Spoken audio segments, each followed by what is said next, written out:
been a commitment for 75 years. But the administration is also working to bring retaliatory action to the Israeli military and moderate the response of the Israeli government. Recalling, of course, that it's a government often at odds with its own people in Israel and with many American Jews over the autocratic policies of Prime Minister Netanyahu. Now, this is driven in part by Democrats in Congress and the Senate this week. 24 Democrats and 2 independents sent a letter to Biden urging restraint, urging that only defensive aid to Israel be sent without a challenge to them to provide a plan for Gaza. So that points us to yet a third front. The White House is dealing with a divided Democratic Party, some fully supporting Israel as in the past, but some more apathetic with the suffering, the claims, the aspirations of Palestinians in Gaza and elsewhere. $14 billion of military aid has been promised by the Biden administration to Israel, but it hasn't come about yet, has it? It's in limbo, and for the moment, it is the latest casualty of the infighting within the House Republican majority. There's a small but determined core of conservative activists within that body, empowered to a large degree by former President Trump, who are refusing to return to business as usual. They have voted out their Speaker of the House. It took weeks to replace him with someone who has had no time for on-the-job training. So the House did vote to aid Israel, but only after stripping out money for Ukraine, Taiwan, and other purposes. They also have added what's known as the poison pill amendment, cutting enforcement money for the IRS, money needed to collect legally owed taxes. That whole approach faces bipartisan rejection in the Senate, not to mention veto from Biden. So not yet a serious negotiation. And a deadline for the budget approaches, doesn't it? 6 days to be exact. By next weekend, at least parts of the federal government will probably be shutting down. Unless the House and Senate funding what they call a continuing resolution. It amounts to kicking the can down the road, and eventually they'll probably do just that. But here again, there is a contingent in the House that would rather see at least part of the government shut down, at least temporarily, and go along with what they consider business as usual. And that's a pledge they made to the people who voted for them. The rest of Congress would like to fulfill the pledge they made to the people who voted for them, which includes keeping the government open, as promised. So imagine yourself suddenly Speaker of the House trying to bridge all of these different chasms at once. Not an enviable task. And last week, they brought 2 spending bills to the floor, and they couldn't pass either one with their own votes. I never imagined myself Speaker of the House. I get your point. Democrats celebrated a lot of wins in elections at the state level. Is this a temporary reprieve, in a sense, for the polls? But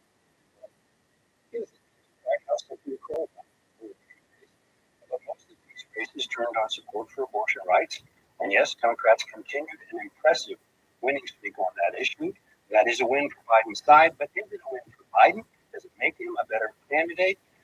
There was also bad news for the party last week in Senator Joe Manchin's retirement in West Virginia. He was already endangered. Now that seat looks lost. And there are half a dozen other Democrats facing tough re-elections in the Senate next year. So holding less than a majority is going to be an increasingly difficult effect. NPR's Ron Elvin, thanks so much for being with us. Thank you, Scott. Luis Diaz of the Liverpool Football Club in the UK could have drawn a yellow card last night in the match against Scotland. In the 95th minute, as time expired, Luis Diaz, also known as Lucho, left high and bounced a header into the goal to try to score 1-1. Then he lifted his jersey to reveal a message. It wasn't an ad, political slogan, or some trash-talking taunt with an opponent. Capital letters across his T-shirt declared, Libertad para Papa, freedom for Dad. Lucho Diaz's father, Luis Manuel Diaz, was being held by the Colombian guerrilla group ELN. Mr. Diaz's wife, Selena Yolanda, kidnapped the gas station last week. Yolanda was soon left in the car handed by her attackers, but she told her husband. Neither Lucho Diaz nor his parents had spoken out about politics, social issues, or drug crime in Colombia, where his family lives. But Lucho Diaz earns $3.5 million a year playing for Liverpool. Sergio Guzman, director of the Colombia Risk Analysis Group, told us his fame and wealth make his loved ones targets for hostages. Lucho Diaz missed Liverpool's first two games after his father was kidnapped, but football has been a foundation of his life and his family since the age of 6. He went to a small football school run by his father and was nicknamed Luchito. He was a pro player by the time he was 19. It's against the rules for a player to lift their jersey and display any kind of message. The league wants to prevent players from using their uniforms as platforms to launch political statements, to harangue opponents, or to advertise any business that hasn't paid and required millions for their corporate logos to be emblazoned across team uniforms. And no official flashed a yellow card. The Premier League executives didn't levy a fine. Football officials seem to recognize that what Lucho Diaz had written across his body wasn't slogan, cheer, or ad. It was a loving son's cry for the freedom of his father. And on Thursday, Luis Manuel Diaz was released by the ELF. He'd been held hostage for nearly 2 weeks. That game in which Lucho Diaz scored the last goal and lifted his shirt to call for his father to be freed, final score was a draw. Liverpool won, Luton Town won. The fans have a lot more than the score to remember.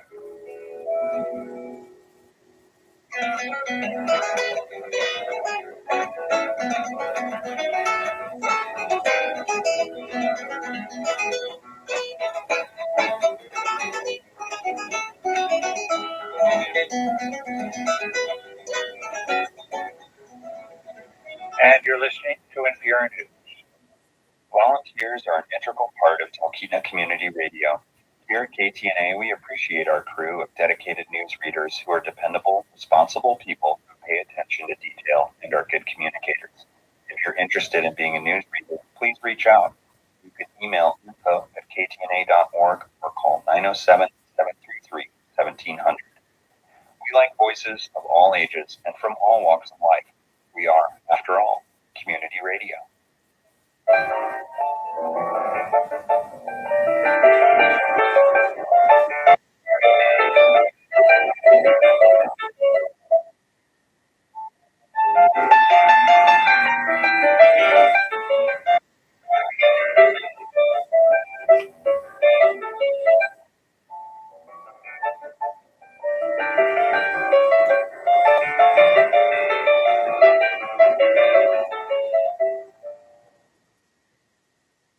I'm Nora Rahm with these headlines. Thousands of demonstrators marched through central London today in support of the Palestinians in Gaza. The event attracted right-wing counter-protesters who clashed with police. Officials say 82 people were arrested. Authorities in Iceland evacuated a fishing town in the southwestern part of the country overnight in case a volcano erupts. Scientists say there's been a series of earthquakes and evidence of magma spreading underground. And activists around the country are gathering in Atlanta to protest the building of a public safety training facility. It's said to lead to greater police militarization and cause environmental damage. I'm Nora Rahm, NPR News in Washington.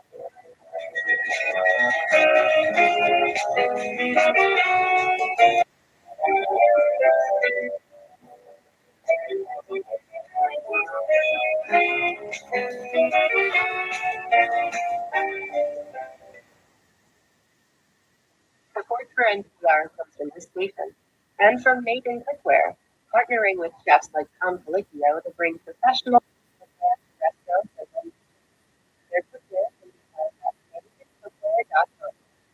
From Carnegie Corporation of New York, supporting innovations in education, democratic engagement, and the advancement of international peace and security. More information is available online at carnegie.org. And from listeners like you who donate to this NPR station. This is Weekend Edition from NPR News. That's about time. Prescription drug shortages seem to be common right now. Industry veterans say they're pretty severe. NPR consumer health correspondent Yuki Noguchi and pharmaceuticals correspondent Sydney Lupton join us. Thank you both for being with us. Thank you. Hello. Usually why drugs in short supply? What's making it worse? Well, there are lots of things that can cause shortages. The pandemic stalled imports, for example, and this year a tornado the drug factory. The biggest problem is the business especially for generic drugs. As a country, we depend on drugs for 90% of our prescriptions, 90%. So those are very valuable to us from a health perspective. But they're treated as having almost no value in the marketplace. Basically, the wholesale system is set up to push prices lower and lower. And that might sound good, but it isn't if prices are too low. And, fewer profits mean fewer investments in factories, and fewer factories make us more vulnerable to shortage. Right. So, like, low prices can lead to quality problems. The FDA inspects factories for quality, but there's no reward for producing higher quality products. There's no way for hospital buyers to compare quality. So basically, they just shop based on the lowest price. Does that translate to making it hard to get many common prescriptions filled? So some people will experience this at the pharmacy counter, but they're more likely to encounter it at the hospital. That's because a lot of the drugs in shortage are what's called sterile injectables, and they're exactly what they sound like. Sterile drugs like saline bags or anesthesia or chemotherapy are more difficult to make. Sometimes there are substitutes. When one exists, the patient might not even know the original drug is in shortage. But other times, especially with chemotherapy, there aren't substitutes, and that's devastating. Healthcare workers also say shortages have led to medical errors, patients getting the wrong dose, for example. How have hospitals and cancer centers been dealing with It can be tough. Sometimes there actually is no drug to be had, at least in the short term. Often one of, say, 5 versions of a drug isn't available, so hospital pharmacists will try another manufacturer's version. But shortages tend to have ripple effects, causing shortages of other products. Hospital pharmacists sometimes look for different strengths of the same drug, different formulations, different products. It's time-consuming and expensive. Hospitals spend more money on overtime and on drugs because they have to buy outside their usual supply contracts. And this affects care, undoubtedly, doesn't it? Yeah, well, like Sydney said, I mean, it can upend it. Baltimore oncologist Thomas Nguru says this is a huge problem for cancer drugs for kids, and those are in particularly short supply. Now, the first thing I do is I call the pharmacy, the chemo pharmacy. I'm not kidding. I say, hey, do we have these drugs that I'm going to need? That's crazy. You can't even tell the child's parent until he knows whether he can deliver treatment. You can imagine the outrage and panic that families feel when they need to alter or delay treatment because of this. Holly Wall ran into this about 4 years ago. Her teenage son's chemo drugs ran short, and so did the pain medicine, antibiotics, and they weren't tolerable. And at one point, he was in such pain that Wall sat on the bathroom floor with him, coaxing him to keep fighting. He had just given him out. He literally told me that he didn't want to get more treatment, and it was over leaving him out. And he did end up fighting and surviving, but those shortages of those products are Very hard to hear.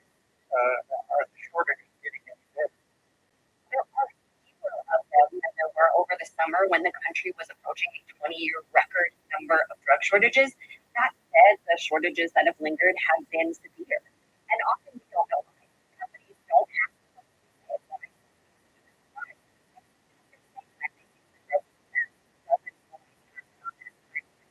Now, the FDA companies help them ramp up supply when they're having problems and supply chain issues. But the FDA can't force the company to make something if they want to discontinue it, which happens because sometimes prices are so low that these companies just aren't making money anymore. If part of the problem is the generic drugs may be priced too low, what about the possibility of just increasing prices?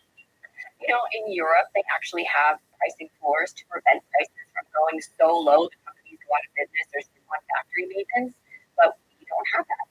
Raising prices sometimes happens, for instance, when all but one manufacturer is outstanding, and we usually hear about it when that company gets greedy and raises the price from a couple $100 to tens of thousands of dollars.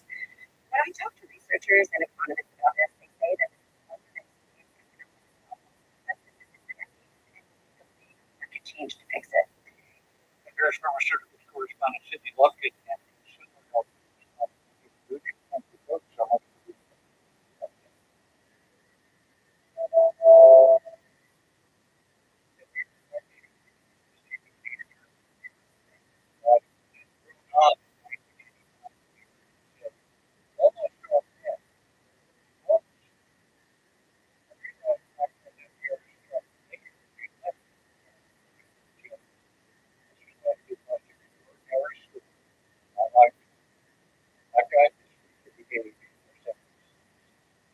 covered a lot of extraordinary stories. John Gotti's trial, choice expertise from FBI wiretaps, wars in Kosovo and Bosnia, reported from Israel and the Second Intifada, the war in Gaza, and the war with Lebanon. He made many trips to Iran and was there for the 2009 election, great wave protest that followed. Peter Breslow, a longtime NPR field producer, recalled this week how Mike wrote his story about the 1991 coup attempt against Mikhail Gorbachev, the backseat of a cab as they raced to Moscow. It's elegantly written and perfectly laid out. Mike Schuster was prepared to hear from the sign, rock steady, wise, and dry. We were in Saudi Arabia one of the first nights of the first Gulf War when air raid sirens. We went down into a basement shelter, racing. We looked at the ceiling, then across the room, on another, nervously, silently. Then Mike opened a book. He looked at once and smiled. At last, said Mike Schuster, we get a little time to concentrate. We thank you, and we'll miss you. Clark Keegan is one of the most admired writers of our time. Her stories and novels can be small, tight, packed with light. Well, it's ominous dark. Here at the beginning of her new work, Too Late in the Day, Stories of Women and Men. On Friday, July 29th, the wind got the weather that was forecast. All morning it raced sunshine across the square, reaching off the top stairs over the station by the open window. I tasted the cut grass moving, with every now and then a close breeze stirred the ivy in the village. Down at the lawn, some people were out sunbathing, and there were children, and beds clogged with flowers, so much light carrying smoothly on, despite the tangle of cute upsets, and the knowledge of how everything must end. Three stories that we folded into the short one. Clark Keegan was shortlisted for the Booker Prize, Anthony Orwell Webster Fiction. Just about every Irish library. Thank you so much for being with us. A pleasure. Thank you for inviting me. Let's begin again with the credit story. Castle, clock-watching civil servant, Sabine, the French woman. Castle offers her, I must say, the worst marriage proposal of which I've ever heard. She says, why don't we marry? And then quickly followed by neither of us is getting any younger. Could Sabine read that as a warning? Well, I suppose she was in that to make the best of things. Castle doesn't seem to understand that when they combine their lives, they combine their lives. She might bring along a few things. No, he doesn't seem to have much understanding of that. He doesn't have much talent for women, I don't think. Much talent for women, or people. I'm not sure what he's like with other people.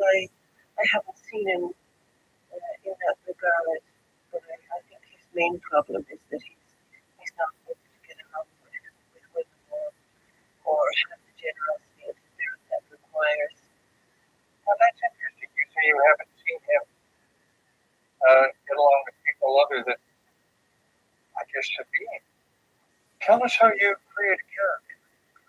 Well, I'm not sure. I go around thinking about them and wondering what they would do in different situations, even if you're at the supermarket and looking what's in somebody else's trolley, and thinking about what they'd take home with them and what they dream of and what they'd say, and a great deal of what you write down doesn't feel accurate. And I suppose a great deal of the challenge then is trying to become articulate and refine it so it feels accurate.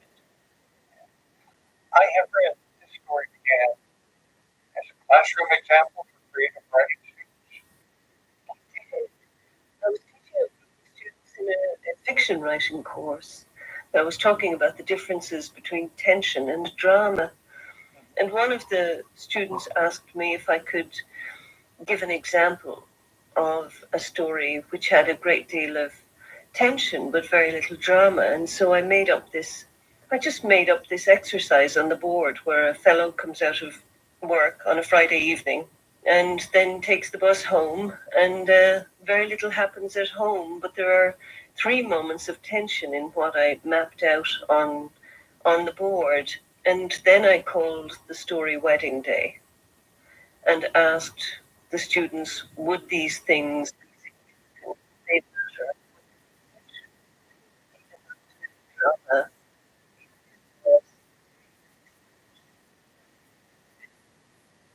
does. Second story is called The Long and Painful Death. There's a writer on residency living in the Heinrich Boll cottage, which I understand exists. A retired German professor helps them more or less demand tour. Why does the writer say, hey, I'm working in here? I suppose because it's not a home, but the phone number is given out. He turns out to be another traveler. He exactly does. He's another fine example of somebody who doesn't know how to behave and seems to suffer a lack of tact. Whether it comes out of my life is so far, are they? Well, I haven't thought that down as a question. I'm going to take it with you after we talk about the third story. You don't read this book and think well of that. At least I did. Did I miss something?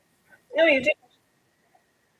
In that third story, and our married woman decides she's never going to have an affair. She better do it now. Takes the train into the city, do some holiday shopping, and meets a stranger who can get the job done. Am I putting that correctly? I think you are. You could also say that she doesn't do it so well from the either beginning in her intentions. I wonder if that's the theme that encourages you. The fact that our world is finite, and you see it in the first paragraph, and certainly a momentous sentiment at the end of the story too. Somebody trying to put something that are had in their lives and doesn't necessarily turn out the way that they had projected. I think our mortality just makes sense in our lives. We all know that time is finite, and someday there will be a full time pass, and nobody knows when or where or why that would happen.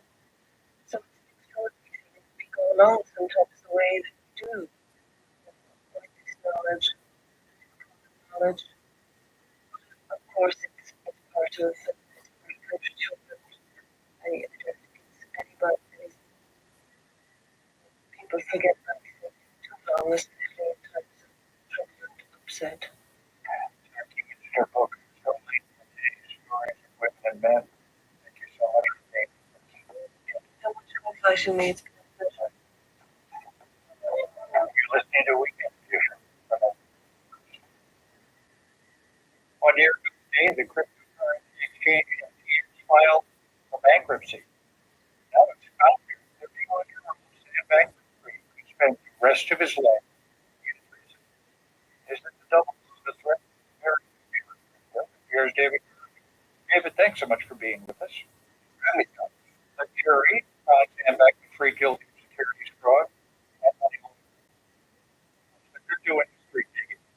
Well, thousands of FTX customers lost billions in this fraud. A lot of them bought cryptocurrency during the pandemic. Scott, one of the scenes next thing.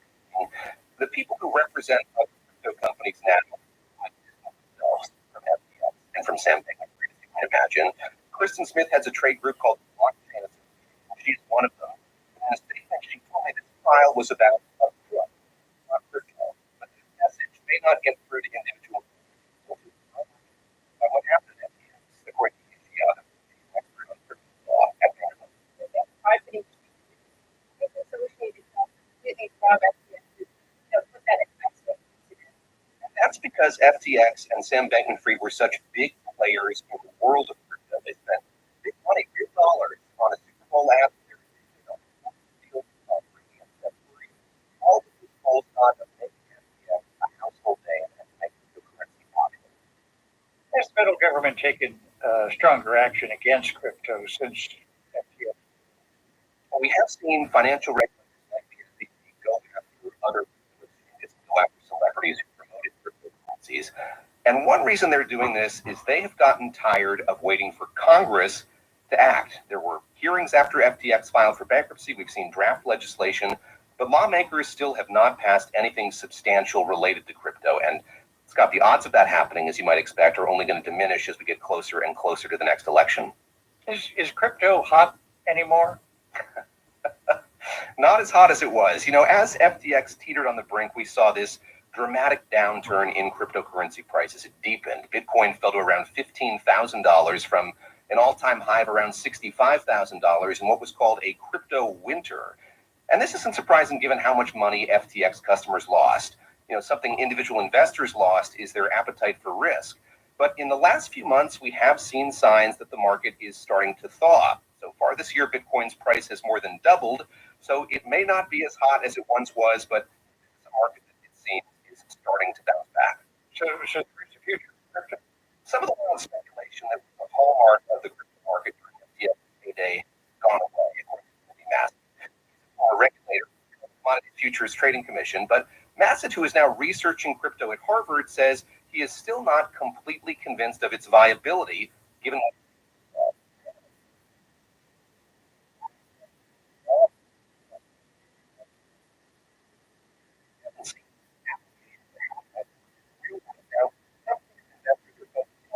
technology behind cryptocurrencies can be applied to various industries like healthcare and insurance. And there are still individual investors who want to buy and sell crypto.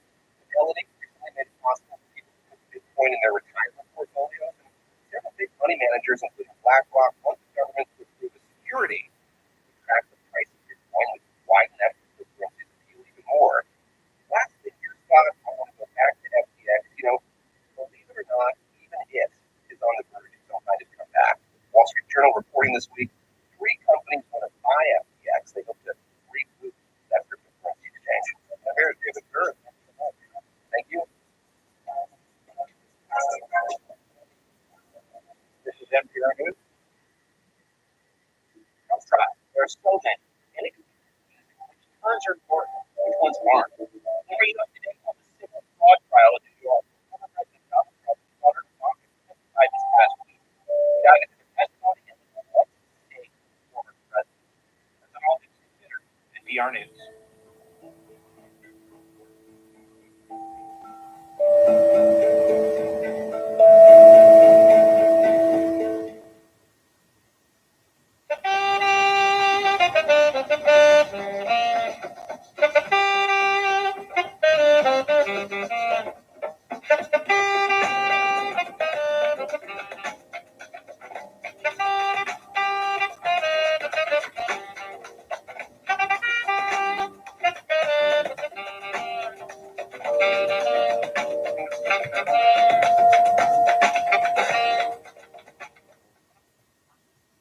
I'm Nora with these headlines.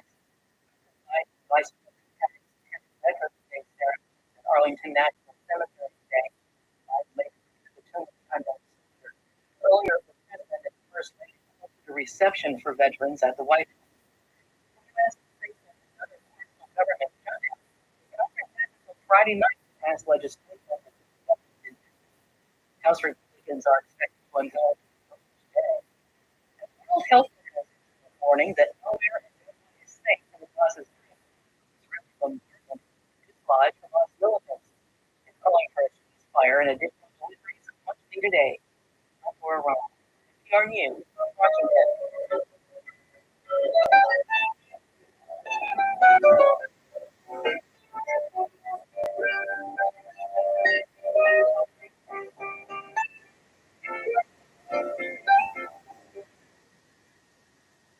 Support for state with supplies to get business done, no matter where they get them. From technology like phones and network systems, or at Staples stores or Staples.com. From the Walton Family Foundation, aim to solve social and environmental problems and benefit future generations. More information at Walton Family Foundation.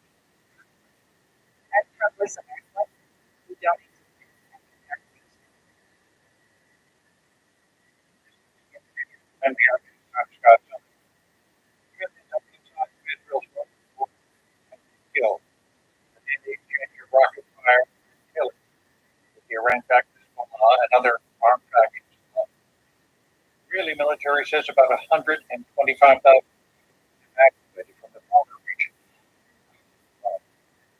Some hospitals in the north continued working like on underground. There's that. Northern Israeli is not yet well understood. Nursing operated at least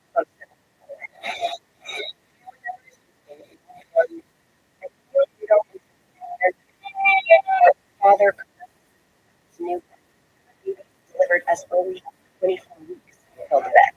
We are the largest hospital for any border in Israel. Dr. Masad Barhoum is the director of this just 6 miles from the border of Lebanon. Upstairs. We are very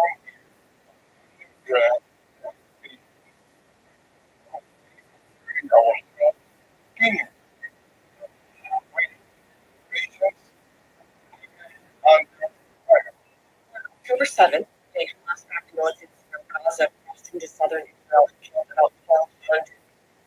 This hospital is underground. It's not new. It was used in 2006. The floor back there, patients and staff were already underground.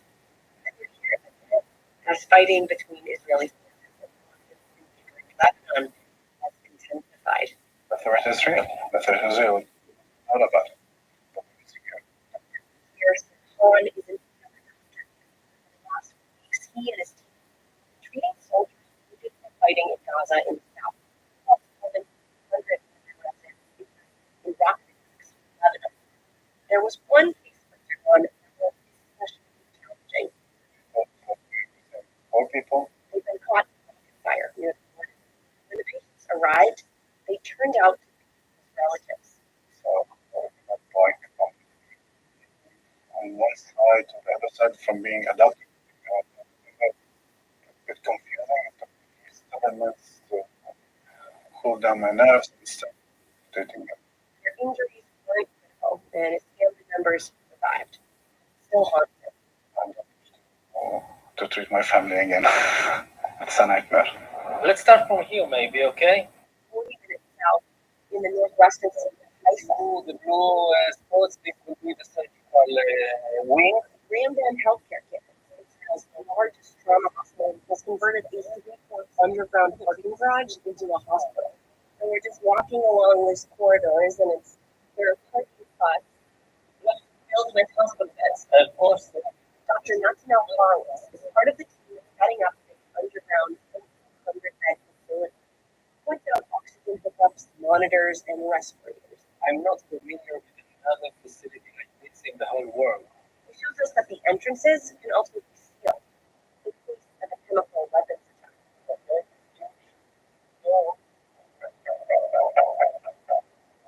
And this facility is isolated from the outside 100%. Nothing can get in. It's a stark contrast to Gaza's deteriorating healthcare system, already struggling before war. Nearly 20 hospitals there have stopped functioning in recent weeks due to lack of funding. On our recent visit to Ramdan, hospital peers were running a drill to help nurses and doctors get used to working in a parking garage. I cannot lie and say it's not a terrifying and frightening situation because it is. Alina Meister is an internal medicine nurse. She and her colleagues have a lot of questions. There is everything where people will be. What is the plan? So it's very important that people go down here so they will know how it looks like. There is one department down here that already is up and running. The pediatric dialysis unit. Paul Romano is here with his 4-year-old son Hadar getting treatment. It makes me feel more comfortable and also for my kids. As we talk, the draws a flower and pen. Romano says his only critique of getting treatment underground is the flower places a colorful upstairs unit. For the kids, it's difficult, you know, it doesn't seem they not get used to it. It's hard to concrete grass.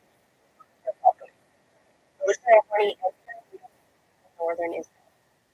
And for more coverage of the Israeli cause conflict, and for differing views and analysis. NPR.org/MIDI.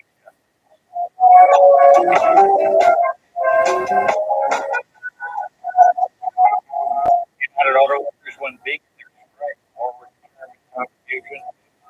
Some workers will see their pay early. The union might mean for consumers buying a car and how might higher wages shape key auto industry decisions. Here's Camila Manowski tackles this question tomorrow on Weekend Edition Sunday with Aisha. You can hear that conversation by telling your smart speaker to play NPR or your member station.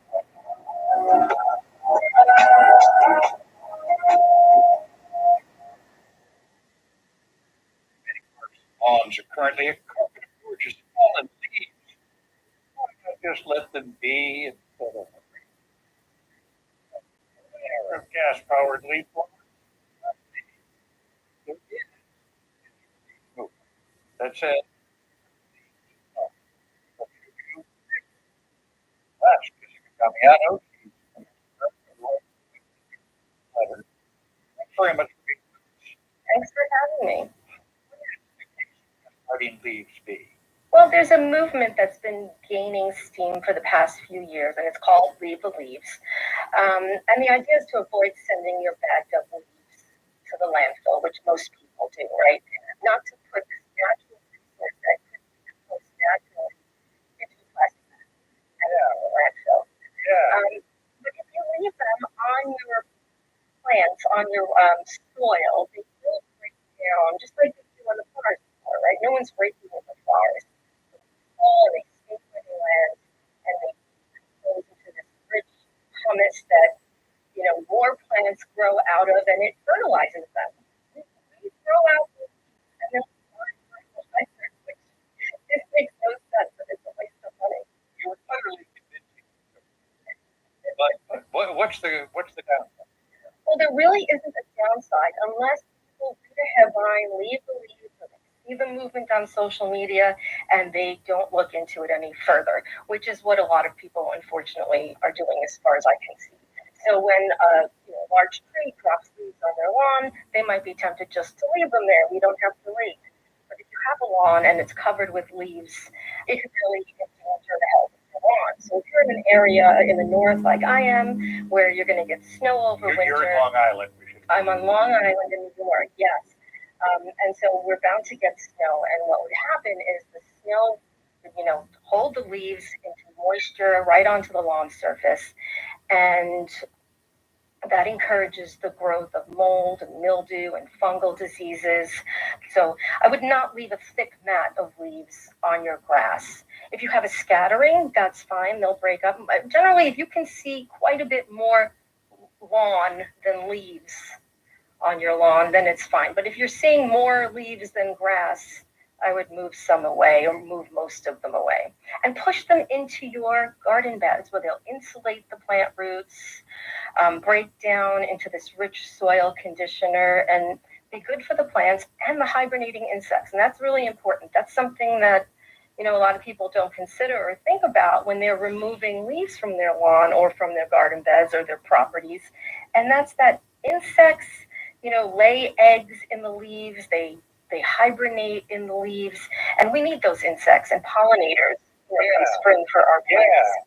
Yeah. This is a very personal question. I apologize. What do you do? It's very, very personal. I don't know you like that, Scott. Yeah, no, I feel bad. Believe you me, I don't have to do this. I push them into my garden bed, over my perennials, and that's pretty much when I don't have to much. I push them there, I leave them there, and then by spring, and on their way to be composed, partially decomposed. By the end of summer, I don't even know what they're there. If you have especially large, then it's not a good idea. They won't decompose, and they will block sunlight and moisture, water from reaching the soil. And that area that has that's common sense us to prevail. That's something that your plant or farm. And I would understand the discussion about trade economy be a Luxembourg more than what you just said. Yes. I've never used those before. I've never had that response. Well, nothing if you know about Luxembourg. Just Damiano, writes the Weekly Journey, also for the Associated Press. Thanks so much for being with us. Thanks so much for inviting me on. Hollywood Theater reopened this week after major restoration. Netflix, the nonprofit American Cinematheque, brings the theater back to its original 1922 grandeur as NPR's monthly. It is telling. The streaming company will own the classic movie venues. 1 years ago, the Egyptian theater premiered the silent movie starring Nicholas Pearson. Showman Rahman had his movie palace decorated with ancient Egyptian hieroglyphics, carved columns, sphinxes, and a giant scarab on the stage. It was Rahman's idea to make the movie premiere a big event, says Michael Hernandez, who led a tour of the theater this week. And Robin would dress his staff in Egyptian garb, and they were part of the show. The Egyptian guards that controlled the rooftop of the palace, calling out announcements in movie time. 10 minutes to the movie, 5 minutes to the movie. Grab your seats, Robin Hood is about to begin. And then his young ladies who would dress as scarecrows that would go out into the courtyard and greet the patrons that were coming into the courtyard, and they would also escort them to their seats. Grauman apparently had movie stars dress up in gowns and tuxedos. The fanfare, the Klieg lights, the red carpet, that was all Grauman's idea, says the executive director of the American Cinematheque, Ken Scherer. He says Grauman was inspired by a train ride to L.A. For the VIP section of the train, there was a red carpet. And he thought to himself, Jesus, that's a great idea. The Egyptian theater opened just weeks before the discovery of King Tut's tomb. But already, Egyptian culture was all the rage, says historic architect Peyton Hall, who worked on the theater's restoration. I don't think Sid Grauman was prescient about what was going on in the tombs of Egypt, but he was very much on top of popular architecture and promotion. Further down Hollywood Boulevard, Grauman went on to build his Chinese theater, where stars' handprints and footprints are immortalized in cement. Over the years, the Egyptian theater changed owners, and by the 1970s and 80s, it was rather run down.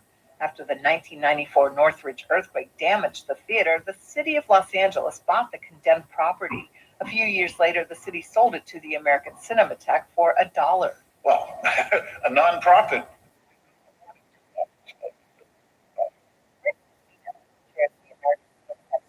Directors says the nonprofit spent $12 million to fix the theater, but it still needed a complete retrofit. And the best we absolutely could. It was a wonderful, evocative place to go, but it wasn't state of the art television.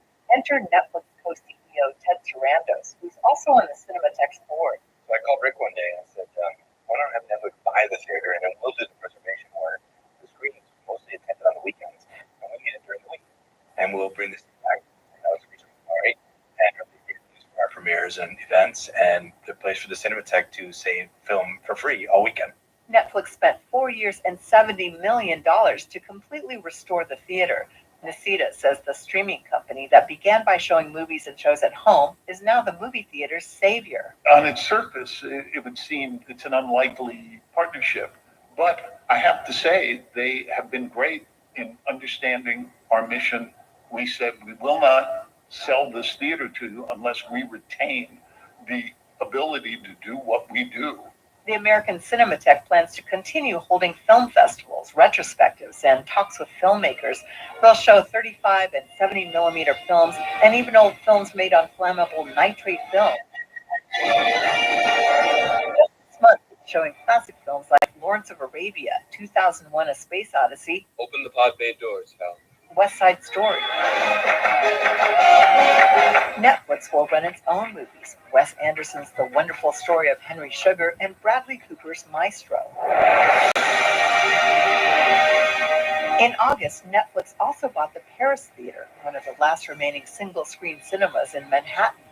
By now, the Paramount consent decree has been phased out. That was the antitrust legislation passed in the 1940s to prevent movie studios from buying up movie theaters. But Sarando says the Paris and the Egyptian are special cases, and he says running movie theaters is not Netflix's new business model. No, I would look at it as an investment in the community. So, we really do believe that we are a net contributor to the film industry, and now we're a contributor to its history as well. I think in many ways this is symbolic of one of the many ways that streaming companies are saving Hollywood. Sarandos and Nisita say in the past 101 years, so much has changed in the film industry, technology, distribution, movies, and audiences themselves. On Thursday, the Egyptian reopened with a premiere screening of David Fincher's new film, The Killer. No one was dressed like an ancient Egyptian. The brand new old movie palace has LED lights and a state-of-the-art projector and sound system, but it still transports audiences to another world. Mandalita Barco, NPR News, Hollywood. And this is Weekend Edition from NPR News, where BJ Liederman, who writes our theme music, is still in his original splendor. I'm Scott Simon. Support for NPR comes from the station and from Raymond James, a firm focused on transforming lives, businesses, and communities through tailored wealth management, banking, and capital market solutions. Learn more at raymondjames.com. From Luminescence Foundation, dedicated to shedding light on neurological research focused on Alzheimer's and Parkinson's diseases and supporting land conservation initiatives. And from the John D. and Catherine T. MacArthur Foundation at macfound.org.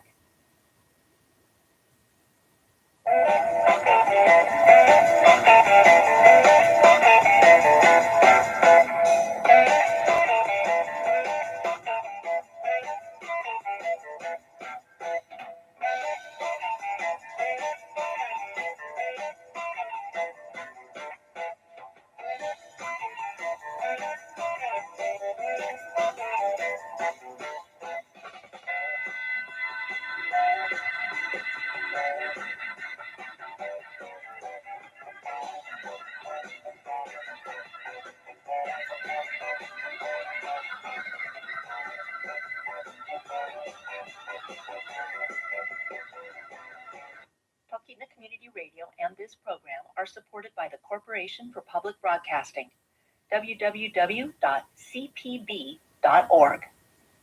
Travel is one of life's great rewards, and there's always something new to see and experience when you travel the world like I do.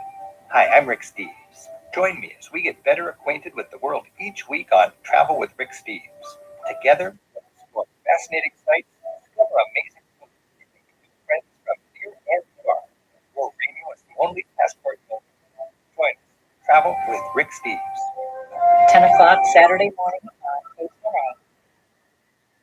You're listening to KTNA 88.9 FM in Talkeetna. NPR News in Washington, D.C. Weekend Edition.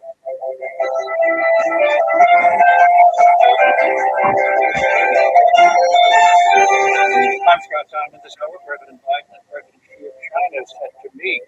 Also, the challenge of getting news from Gaza. Our K2 people polls took overlook air. Waffle House workers. Michael Cunningham's first novel in almost a decade tells the story of a single day of the 3 years of the pandemic. Marshall Chess has a new album, fresh riffs of the music he made his family name, Heart of the Blues. I started it though this weekend from Poland. He was an immigrant, but he soon learned there's magic in music more than any other apparent magic. First our newscast. Today is Saturday, November 11, 2023.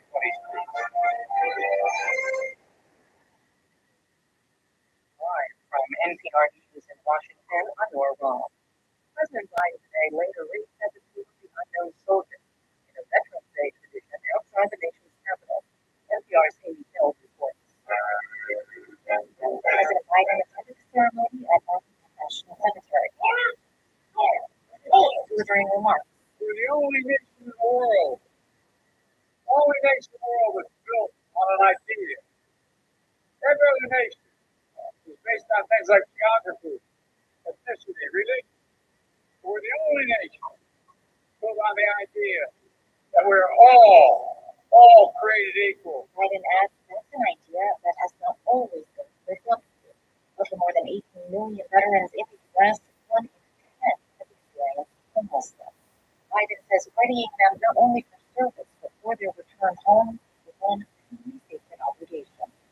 12, NPR News. President Biden is facing a long-shot challenge for his party's presidential nomination. Congressman Dean Phillips, a moderate Democrat from Minnesota, has been campaigning in New Hampshire, saying it's time for Biden to pack support and praises the president's political agenda. Anthony Brooks from network station WPUR has more. Dean Phillips, serving as Senator in Congress, says he's challenging Biden because a number of state and national polls show the president running behind Donald Trump. Not about disrespecting President Biden. I respect him, but don't use the 2024 election to Donald Trump. And that is an existential threat to the United States of America. As he campaigns in New Hampshire, Phillips says he represents the exhausted majority who doesn't know about control of Biden president. And news, I'm Anthony. House Republicans are expected to release the details of the proposed temporary spending bill today in order to allow a vote on the measure on Tuesday. The government ran out of money after Friday unless another temporary spending bill is passed. President Biden wants the bill to include additional money for Ukraine and Israel to fight their respective wars. Doctors Without Borders issued a statement today that the hospitals are under relentless bombardment from Israel to destroy Hamas militants. NPR's Lauren Freer reports from Tel Aviv. The largest hospital there has been several times. This morning, Gaza's health ministry said Al-Shifa Hospital now ran out of suspended operation. There are reports of patients dying, including a newborn baby in an incubator that turned off when the power shut off. Israel says Hamas's main command center is underneath this hospital. Hamas and Al-Shifa staff deny that. Palestinian officials and witnesses nearby say this hospital has been hit by Israeli bombs and artillery. Israel says at least one of those attacks was actually a militant rocket that misfired. NPR's Lauren Freer reporting from Tel Aviv. This is NPR News in Washington. Activists from around the country are making their way to Atlanta to try to shut down construction at a planned public safety training center they've dubbed Cop City. From member station WABE, Shemaine Cruz reports. Organizers are calling for the Block Cop City event to remain nonviolent, but say they will have medics and jail support on hand. Teach-ins like art making and legal defense are set to ramp up over the weekend and culminate with a massive march at the site on Monday. The area is surrounded by predominantly low-income, majority Black neighborhoods. A spokesperson for the Georgia governor's office says it'll respect the right to peacefully protest, but will not allow, quote, violent offenders and domestic terrorists to break the law without swift consequences. Atlanta police say the department is also monitoring the situation. For NPR News, I'm Shemaine Cruz in Atlanta. The Philippines Coast Guard says it will continue to send supplies to troops stationed in an atoll in the South China Sea. Yesterday, dozens of Chinese ships chased and encircled Philippine vessels in an attempt to disrupt the supply missions, at one point deploying a water cannon. China claims virtually the entire South China Sea as its own territory. It is Singles Day in China, a day for single people to buy presents for themselves. It was popularized by the e-commerce giant Alibaba. Retailers slashed prices and offered special deals in the day leading up to November 11th. Consultancy firm Bank reports that this year the value of goods sold totaled more than $157 million. I'm Laura Rahm, NPR News in Washington. Support for NPR comes from NPR patients and other contributors to our nation. And advocates that develop solutions that help families and communities create a better future for young people. More information is available at aecf.com.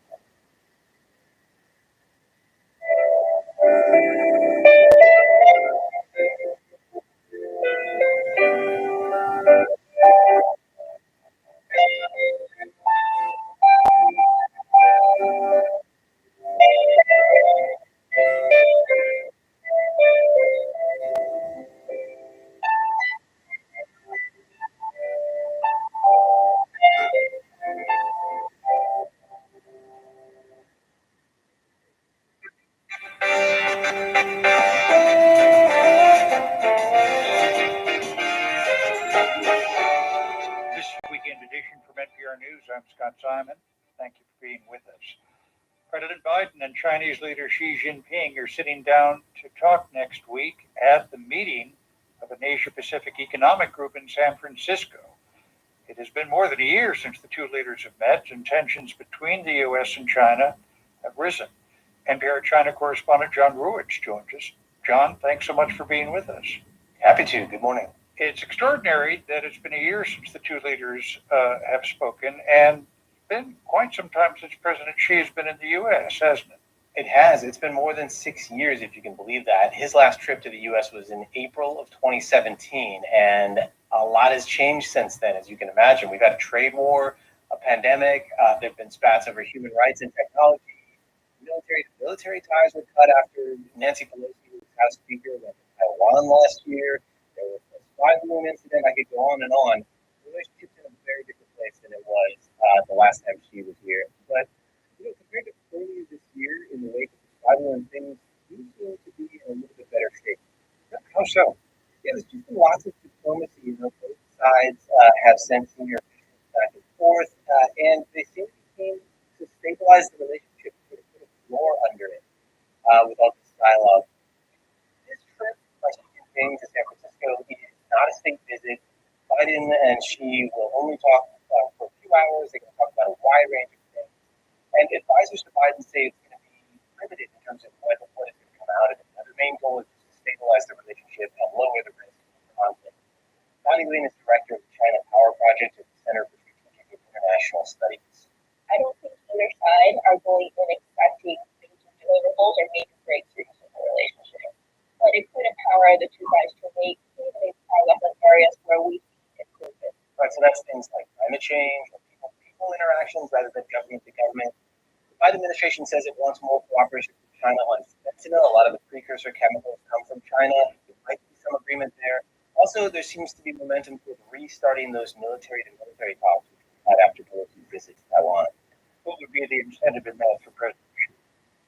Well, President Xi wants stability too, right? And reestablishing senior military-to-military talks would be a pretty good step, and an example of that. The Navies, U.S. and China are the biggest in the world. They're operating near each other in the South China Sea and around Taiwan pretty regularly. Nobody wants an unintentional escalation. But Oriana Schuyler Mastro, China expert at Stanford University, says that reestablishment of those exchanges in the long term would have limitations. Because China traditionally uses them as a tool, as a threat. Hey, we're going to cut this off whenever we're happy. There's no guarantee they won't do that again in the future. There's other key things on Xi's mind these days, China's economy, which has had a disappointing recovery this year. Foreign investments down. There's been an outflow of capital from China. She's expected to speak at dinner to business leaders in San Francisco there, and he will no doubt make an appeal to them. But a lot of foreign business executives that deal with China have been surprised policies. So, even though he and Biden are meeting and the talks are positive step, it will not solve the fundamental problems. And here's John Ruwitz. Thanks so much for being with us. You bet. Well, we're reminded of the war in the Gaza Strip, and international goods organizations have little, if any, access to Gaza. Israel is bombing Gaza in response to the deadly Hamas attack on its soil, controls access.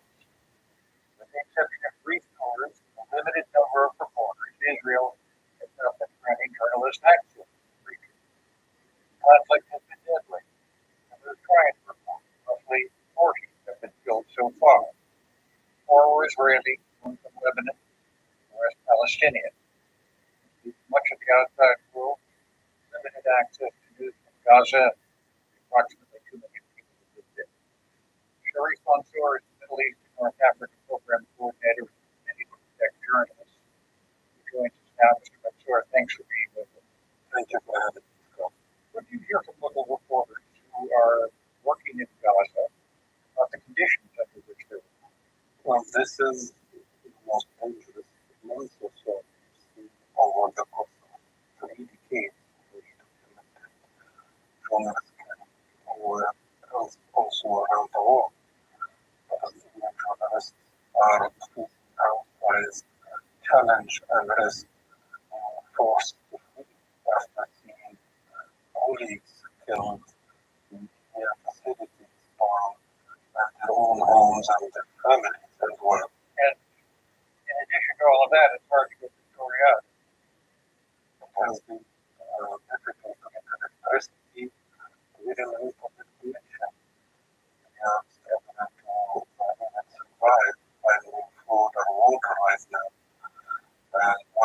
Israeli army armed communication towers were also switched on news out several times and has been consistent now 3 times when national media cannot reach their own journalists or as well. In addition to other arrests or assaults on journalists traveling from the West Bank and from what is Israel, unprecedented level. And we have documented at least 13 journalists who are also been arrested in the West Bank, in addition to outright censorship by passing legislation in Israel based on vague, harming national moral charges. They can put someone in jail for up to 1 year right now. I have to ask, is Hamas welcoming a journalist? No, in addition to access problems from the Israeli side, of course, Hamas have enforced its censorship regime within Gaza. For the first time, this war that we have documented Israeli journalists being killed by Hamas fighters, all of them who were killed in southern Israel on October 7 in the assault. The Committee to Protect Journalists has called for the protection of journalists working in Gaza. And I say this with respect. Is that really possible? I think the numbers tell the story of the exponential risk, and we're talking here about unprecedented bombardment, in addition to other factors that makes this more deadly. But we at the committee, we also try and spread information about safety guidelines. We understand that they may not have the possibility if they are already there in near combat situation. I believe the Israeli forces say they have an obligation to review footage and stories so that operational plans aren't revealed.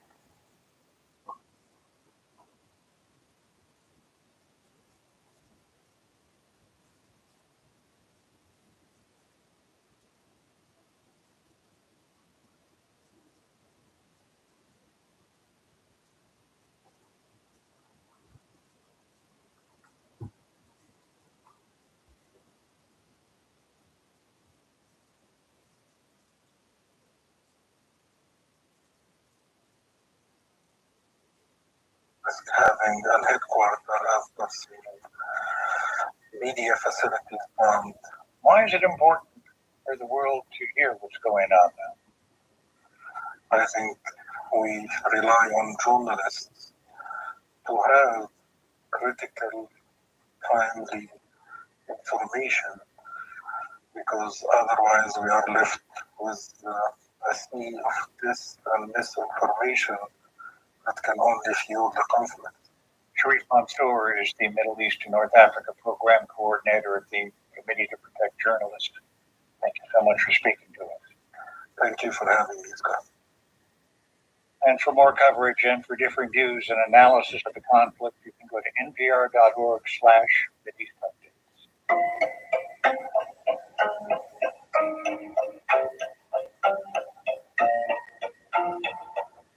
Waffle House workers from Georgia, South Carolina, and North Carolina picketed at the corporate offices this week. They're pushing for better pay and improved workplace safety measures, as Marlon Hudd of Number Station WABB in Atlanta. Dozens of workers marched and chanted outside of Waffle House's corporate office in Norcross, Georgia. They're asking the Georgia-based restaurant chain to improve pay and overall security. Gladys Wilson has worked at Waffle House for the last 5 years. Some of us make $2.19, some make $2.69. You got people that have been there 20 years and they only make $3 an hour. Many people on social media know Waffle House for the videos of fights during late night shifts at their 24-hour restaurants. Wilson says some nights he works in fear of being attacked. Our safety comes first. You trying to make a living, and you shouldn't have to die trying to make a living. They've gotten support from the recently formed Union of Southern Service Workers. It's not a union sanctioned by the Labor Relations Board, and Waffle House workers are not unionized or paying dues. But the group wants to organize workers in Alabama, Georgia, North and South Carolina, all so-called right-to-work states where it's hard to join unions. Troy Parker is a member of the group. And we get more workers involved, whether it's Waffle House, McDonald's, a warehouse, whatever, to know that they have a voice. They don't have to continue to just settle for less, because that's what we've been doing. We've been settling. USS Never can be circled up demanding $25 minimum wage and 24-hour security at nearly 2,000 Waffle House restaurants, mainly in the South and along the East Coast. For its part, Waffle House had no comment on the group's demands, nor on the organizing efforts among some of its workers. For NPR News, I'm Marlon Hod, and I'm in.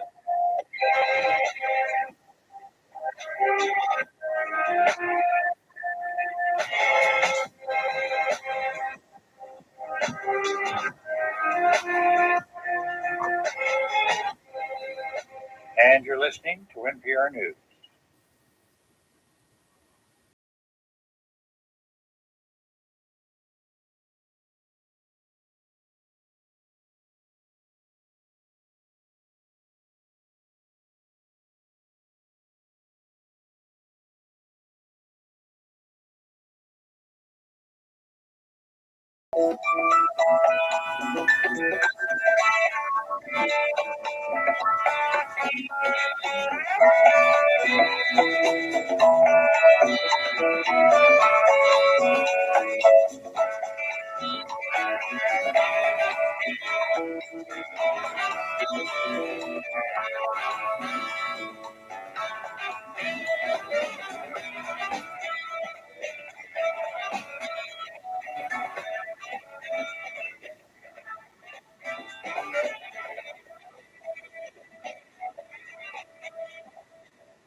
I'm Nora Ram with these headlines. Doctors Without Borders issued a statement today that the hospitals in Gaza are under relentless bombardment and that the largest one, El Shifa, has been hit multiple times. Israel says it's not targeting the hospital. Its forces have been battling Hamas militants nearby. The Philippines Coast Guard says it will continue to send supplies to troops stationed in Atoll in the South China Sea. Yesterday, dozens of Chinese ships chased and encircled Philippine vessels. China claims virtually the entire South China Sea as its territory. And negotiations continue this weekend in Portland, Oregon, in an effort to end the teacher strike. I'm Nora Ram, NPR News in Washington.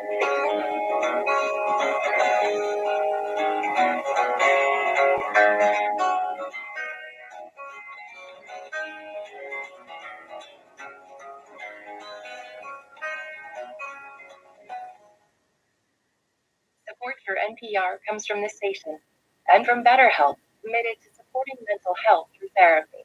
Clients are matched with one of 25,000 therapists and can communicate via video, chat, or phone at betterhelp.com/public. From FJC, a foundation of donor-advised funds working to maximize the impact of charitable giving and to create customized philanthropic solutions. Learn more at fjc.org. And from listeners like you who donate to this NPR station. This is Weekend Edition from NPR News. I'm Scott Simon. People responsible for air quality are increasingly turning to public law to meet federal clean air standards. So reduce it, even as wildfire smoke becomes more common. Finding of a recent investigation from the California Newsroom, Buck Rock, and The Guardian. Lead reporter Molly Peterson from the California Newsroom joins us.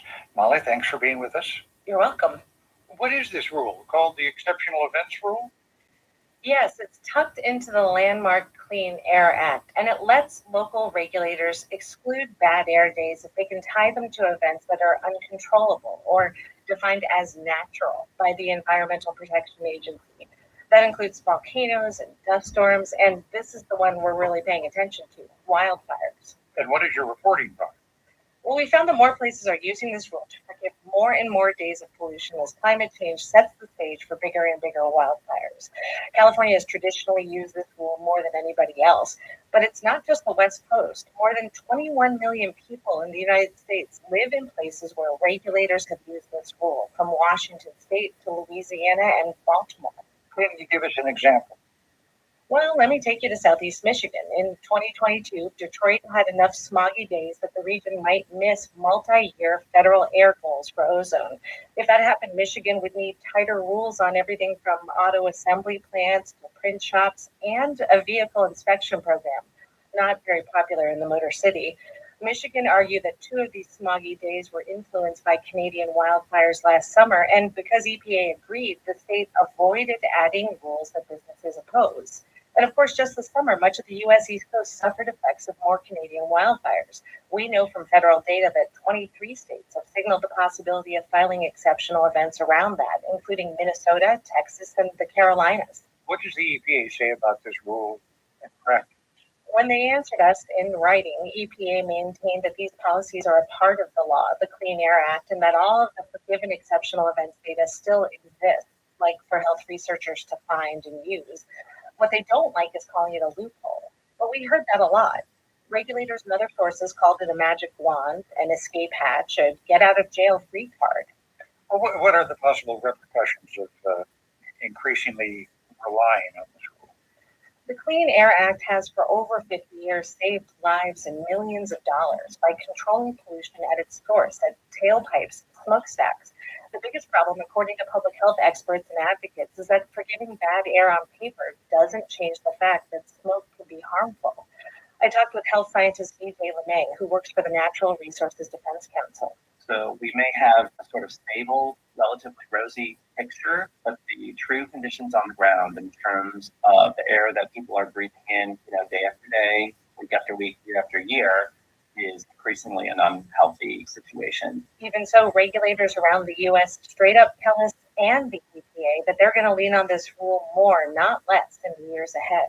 Well, what are you watching for as this continues to play out? The Clean Air Act wasn't written in an age of climate change, like a lot of our environmental laws. It didn't anticipate the dramatic increase in wildfire smoke we're seeing in the skies now. You can't put scrubbers on wildfires the way you can on coal plants. Here's law professor Michael Wara. He's at Stanford's Woods Institute for the Environment. What exceptional events determinations seem to show is a poorer and poorer fit between the policy we have and the problems it's trying to solve. Wara calls it a warning light on the dashboard for the Clean Air Act. Climate change is making air pollution worse. Regulators say pretty much all they can do is warn people about all of this unless the law is changed. California Newsroom's Molly Peterson, thanks so much. You're welcome.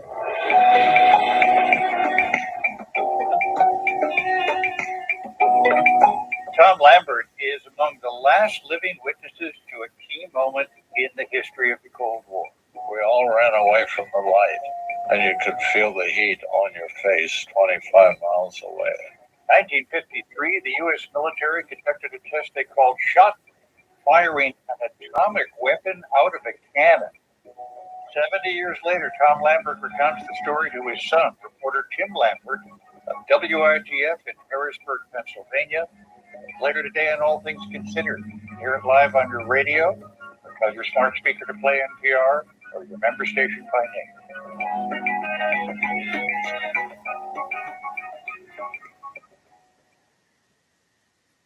And now it's time for sports.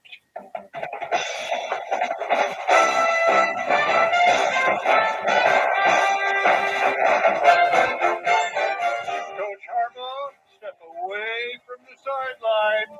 NBA tournament early in the season. Howard Brown of Meadowlark Media joins us. Howard, thanks so much for being with us. Thank you for having me, Scott. Are you having a little fun at Jim Harbaugh's expense? I would never have fun at Coach Harbaugh's expense. Big Ten Conference not just banning Coach Harbaugh from the sidelines for the team's final three games. It's found to be in violation of that Big Ten sportsmanship policy because the Ten staff who will go into games to record video games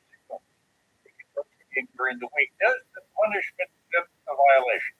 Well, certainly it's cheating. I mean, there's no question that I know that the university is filing an injunction to get Coach Harbaugh on the sidelines, etc. But if you lay out and you read the 13-page complaint, essentially, you're not supposed to spy on other teams, especially when you're the third-ranked team in the country and you've got a great coach like Harbaugh. And the complaints that this was not a reflection on him. However, it really is a silly sort of dirty thing to do. And it seems they got caught. The assistant coach, former assistant coach Connor Stallions, resigned as the center of it, buying 12, 13 tickets to games to have other people in the stands watching your opponents play. And they got caught. And the reason why this punishment is so abrupt, even though the University of Michigan is saying it's a rush to judgment, is because they were caught earlier in the season doing this. So the Big Ten is trying to punish them during the season. There are only 3 games left. And so, yeah, to answer your question, does it feel a little bit rushed? Sure it does. But what are you doing, Michigan? What are you doing? Because they knew the rule, right? I mean, if you're Michigan, what are you doing as a team that this is something that, what are we the New England Patriots? Are we going back to Spygate back 20 years ago? Yeah. I mean, it's just a really silly, but serious offense. And I think that what we're also seeing with Jim Harbaugh and with that team is that he was over. The school was already under violations or recruiting violations earlier this season. So this is twice this year for a really, really good team. They've got a huge game today. The coaches always talk about not wanting to be distractions. Well, they are the distraction right now. First ever NBA in-season tournaments underway. By the way, last night, LeBron and Lele beat Phoenix. I'm not sure I understand the idea of a tournament within the season. Sure you do, Scott. I mean, sure you do. You guys just play hard in the playoffs, and my dad makes it through. I think you're great, but my dad makes it through. Whatever that kind of stuff. Essentially, it's trying to do. Exactly. So what they're trying to do is because they give 82-game seasons of relevance. They're trying to fight the argument that the games don't matter until we get past the All-Star break, and that the teams don't really care about the season anymore. For the past couple of years, that they're trying to make you care about it. They're trying to make the players care about it, before Christmas, and to try this move to make give them something to play for, to give the fans something to watch. It seems in some ways a bit of a concession that the season is just too damn long, and maybe this is a way to get people excited about the full season before the real action starts. So soon as not waste the trophy, it's of course in September. We have something like that in soccer as well. So it's a way to try something different. All right, Brian, thanks so much. Thank you, Scott.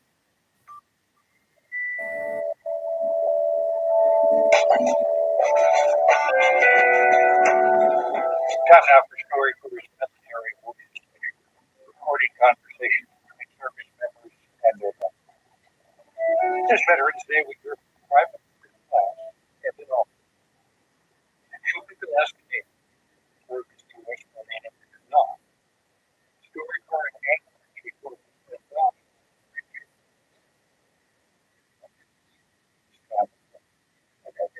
lot about the military, still a lot of Marty Murphy is John like that.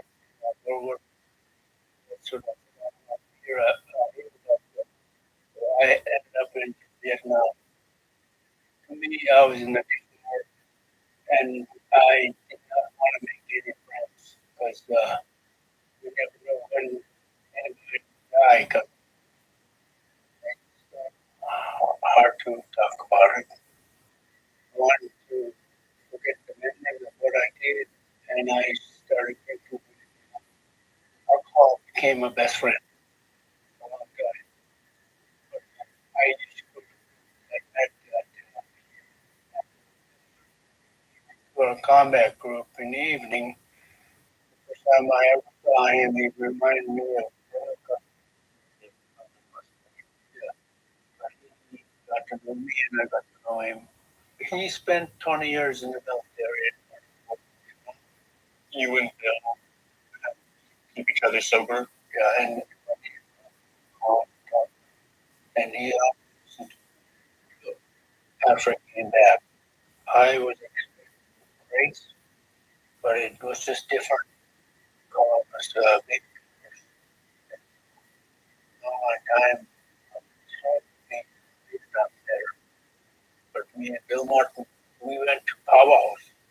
And the first time I was really honored for returning to Vietnam, Power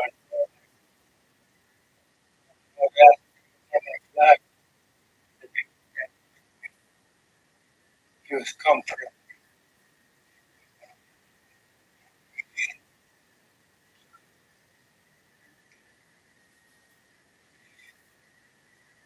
When was the last time you saw Bill Martin?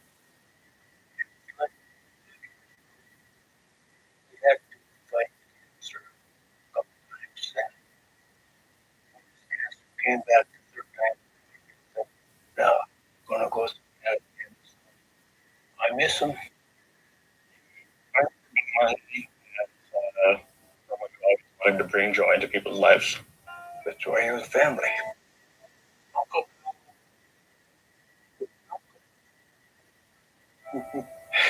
And we were brothers that can't be separated. I miss him very much. He made me feel special. Evan Albrun with his son, Owen. Owen wanted to hear about his father's time in the military because he's considering joining himself. Why do you want to join the military?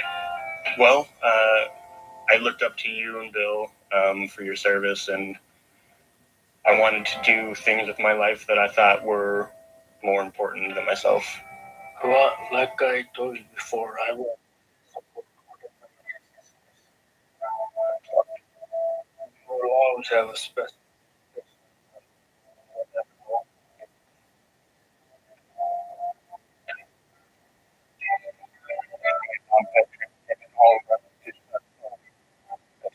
Or in Anchorage, Alaska. In partnership with Alaska Public Radio, it's archived in the U.S. Library of Congress. This season, NPR and Story Corps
You're listening to Weekly Edition from NPR News.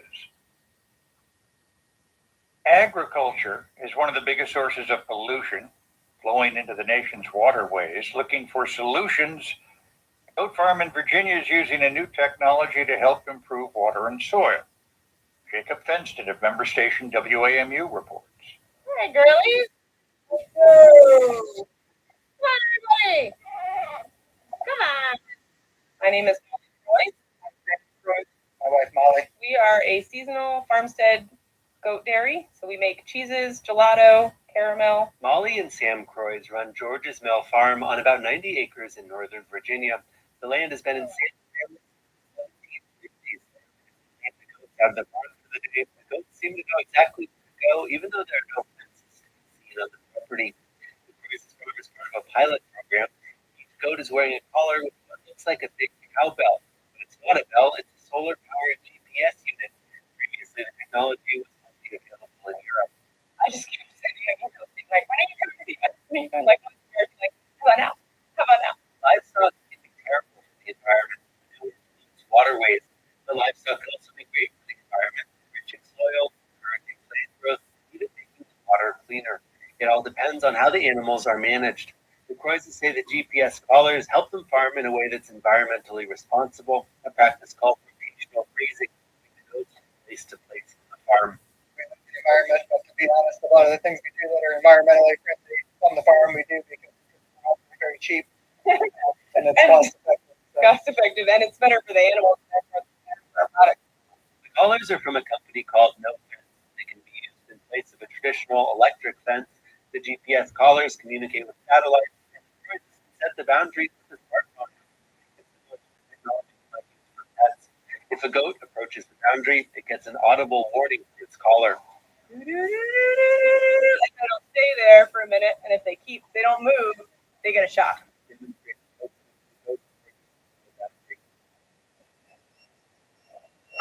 Rotational grazing is good for the environment because it helps keep nutrients on the land. In a more traditional dairy operation, animals would be crowded together, all in the same spot. Matt Kowalski with the environmental group, the Chesapeake Bay Foundation, explains. So if you had a 2-acre paddock right around the barn, right around where you were milking, you get way too many nutrients there. The rain will quickly carry those excess nutrients off the land into the water, feeding algae blooms. The algae then uses oxygen in the water, creating dead cells. The entire process starts with too much food on the plate. But on the Croissant farm, the animals are like roving fertilizer machines, helping cycle nutrients, forage plants back into the soil. That forage has passed through the digestive system of a warm-blooded animal, and they poop it out to like that then add to the underworld ecology magic that happens. The Croissants have been farming like this for about a decade, but until recently they were using actual physical methods to rotate the goat. Using solar-powered GPS collars saves hours of labor each day. We are no longer moving fence every day. And up to the first one I drink coffee in the morning. It's pretty great. And that frees up him to do a lot of other things that need doing around here. That's why farmers and environmentalists are excited about the virtual technology, and it even makes food taste better. For instance, the animal dairy diet is so more interesting, complex flavors. Here's PR News, I'm Jacob Benson.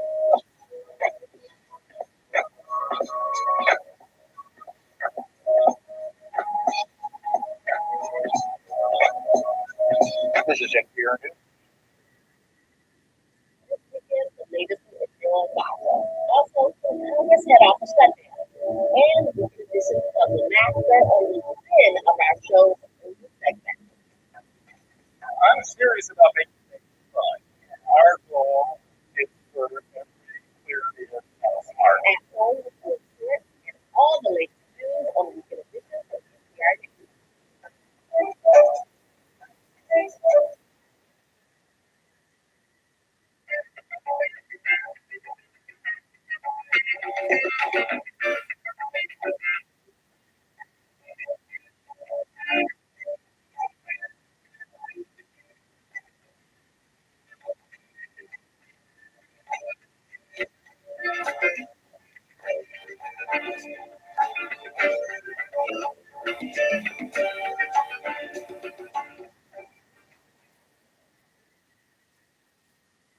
I'm Nora Ram with these headlines. The Israeli Foreign Ministry had revised downward the official death toll from the Hamas attacks on October 7th. It now says now 1,200 people were killed, about 200 fewer than earlier reports. Congress has less than a week to pass legislation to avoid a partial government shutdown. House Republicans are expected to release the details of a proposed spending bill today in order to allow a vote on the measure on Tuesday. And Pope Francis has fired one of his fiercest critics. Bishop Joseph Strickland of Tyler, Texas, has been critical of the Pope's efforts to make the church more welcoming to the LGBTQ community. I'm Noor Ram, NPR News in Washington.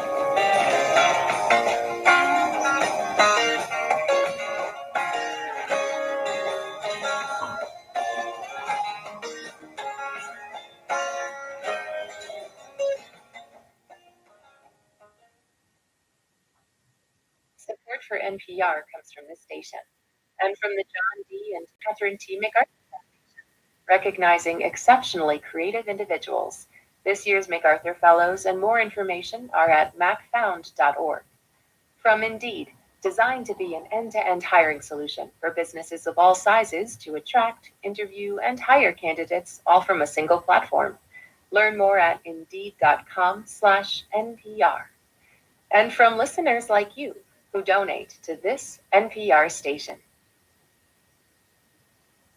This weekend edition from NPR News, I'm Scott Simon. Michael Cunningham has written his first novel in almost a decade. Did it take the pandemic to do it?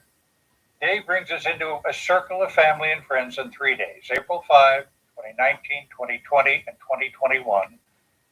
spans the pandemic through which the world lived and during which so many people died and so many hopes and dreams were smashed and rearranged. Michael Cunningham, who won the Pulitzer Prize for his 1998 novel, The Hours, joins us now from New York. Thanks so much for being with us. Thank you for having me. We've interviewed so many novelists over the past year who said they found it hard to work during the pandemic because life seemed suspended. How did you begin to tell yourself, this is what I want to write about? Your phrase, smashed and rearranged, could have been the working title for the novel, but that didn't seem ultimately like the right thing to call it. I was in the middle of a very different novel when the pandemic roared in, and I just put that novel aside. There was no way to sort of work the pandemic in without looking like I was working the pandemic in. It didn't seem possible to write a contemporary novel that did not acknowledge the pandemic, but at the same time, how do you write a novel about human beings in the pandemic as opposed to writing a novel about the pandemic? Well, tell us about this Brooklyn family that's the heart of the book. Dan, holding on to the rock musician he might have been, Isabel, his wife, who holds the family together, and their children, Violet, Nathan, and Isabel's brother, Bobby. Real deal arrangement.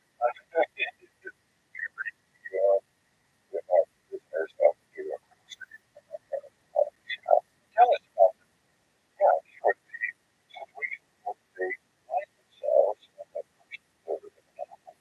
pandemic is that Isabel and Anne are in a marriage that isn't holding up all that well. It's not turning out to be quite what either of them had in mind. And each of them is in certain ways in love with Robbie, who is Isabel's younger brother, who is a single gay man. Let me stop you there. They're both in love with Robbie. That's a complicated situation, even for myself. But I think it's about the person with whom you cannot have an actual romance because he's your brother, because you're straight and married to his sister. It's about the chimera of another person who looks as if they might have been a better at, even if it probably wouldn't have been, but who comes with what can be a sort of strangely enlivening body of absolute temptation. The structure of this novel is the same today, taken across 3 years. Your main novel, The Hours, obviously, a single day, you have acknowledged not just the death of your life really changed directly. Oh, absolutely. Yeah. I read her when I was pretty young and not much of a reader. I read Mrs. Dalloway, and I realized for the first time that it was possible to write things like that, to produce prose with that kind of grace and balance and complexity and musicality. And that is, really, I think, what turned me into a reader and then ultimately into somebody who began to try to write. I have read that you were once a bartender. I was. When I graduated from college, I got into my hand bar and drove out mad American that I would the rest of the novel out of it, whatever was out there. And I kind of loved it for as long as I did. My very favorite job was my last one before I went to graduate school. There are no longer with us like the boom in the country where the bartender wore grassroots and waves. And let's just say that it was so public, it was so fast, it was so chaotic, but I have retired my grass skirt and my way, and I promise you no one wants to see me dressed like that anymore.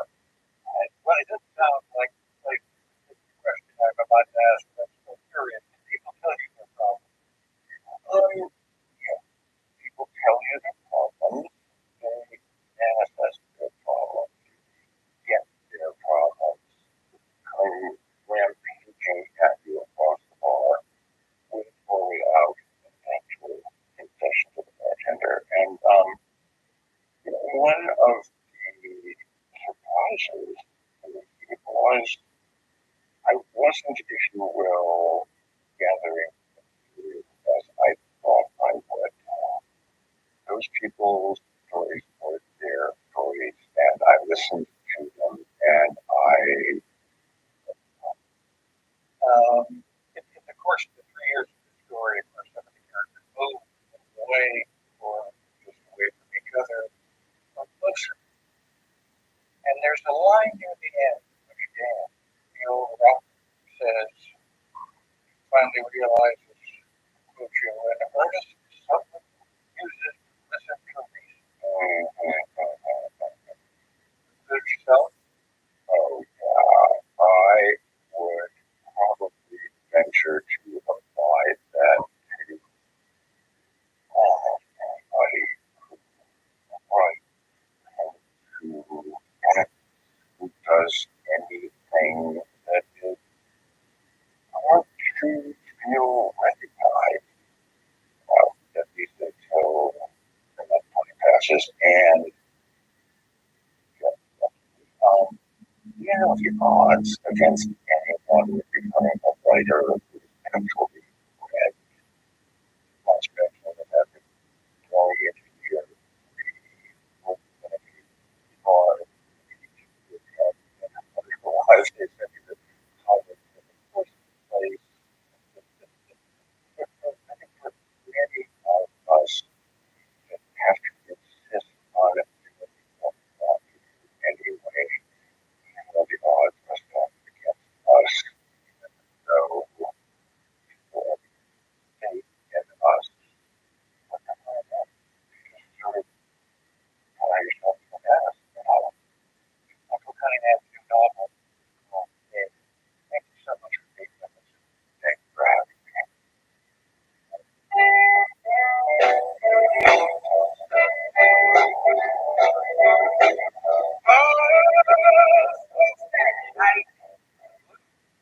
Family business, Marshall Chess. Father Leonard Chess founded the legendary chess record label in Chicago in 1950. Reportedly released music, Chuck Berry, Muddy Waters, Etta James, Helen, many, many more. Marshall Chess is 81 now, behind a new album, reimagined classics from the archives of the label and the brand new sound.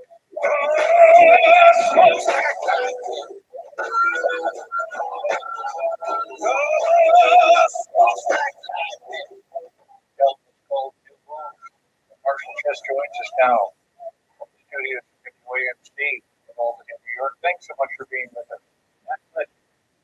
What is it all about, Marshall? Well, I love making records.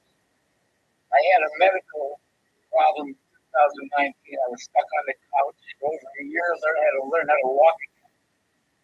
And I called my old producer friend who I worked on the other blues albums with and said, let's do something.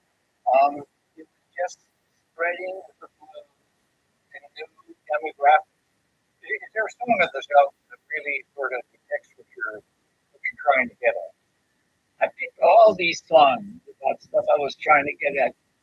I had a lot of girl problems in my life, so a lot of these songs are about men's problems with women. She put me out. It was 9 below zero. But in this album, we recorded a new song called "Help Me." I can't do it all by myself. Oh yeah.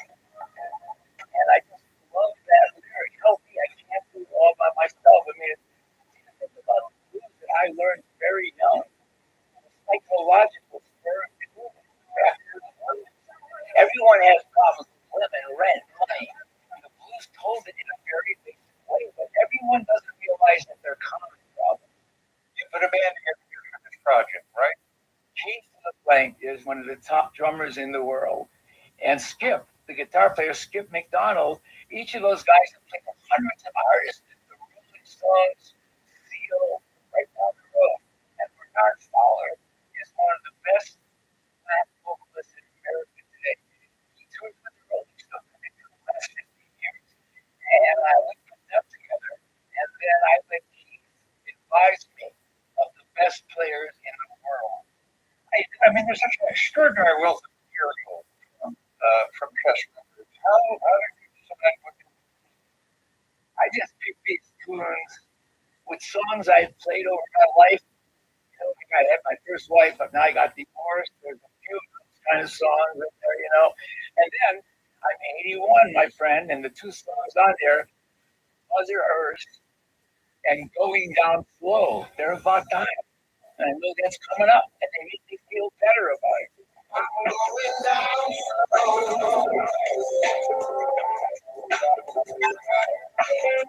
Please, my mother, tell her all the same for me.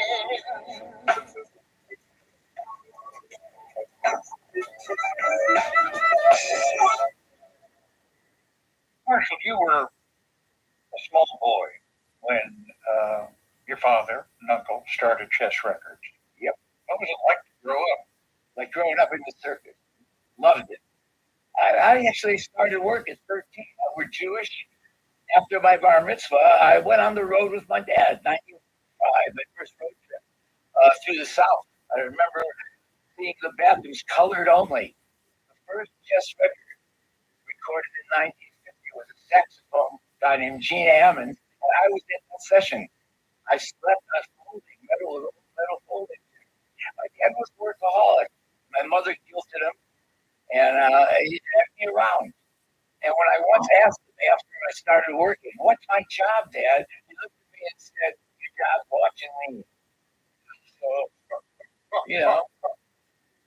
Well, I have to ask, Marshall, was there tension, acrimony, controversy in your time over white producers, white label owners having such an influence over the blues and black music? No, there wasn't. I don't remember that until much later. There weren't any black record executives, black recording studios. At first, it was controlled by the major labels, RCA, Columbia. Then the independent record business started. And what made that happen was payola. Guys like my father could pay a disc jockey $50. He'd play the record. You knew what you had. You know, and that's how the whole thing started. Of course. Yeah, without payola, there wouldn't be rock and roll, my friend. I said that at the Grammys where I think when I worked with my father and uncle, and everyone gasped.